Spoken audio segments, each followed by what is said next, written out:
Did you know that nearly 70% of people who try to lose weight end up gaining it back within a year, often due to unhealthy gut bacteria? But what if I told you there's a simple way to support your gut health and weight loss journey using something you likely have in your kitchen?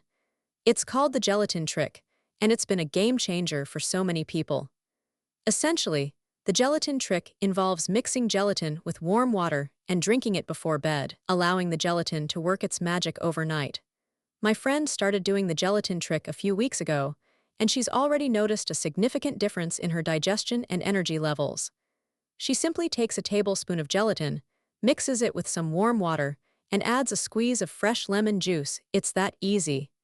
The gelatin trick helps to soothe and heal the gut lining, making it easier to absorb nutrients and drop that heavy feeling. If you're curious about the gelatin trick and how it can benefit your overall well-being, be sure to check out the link in my description for a detailed guide on how to get started.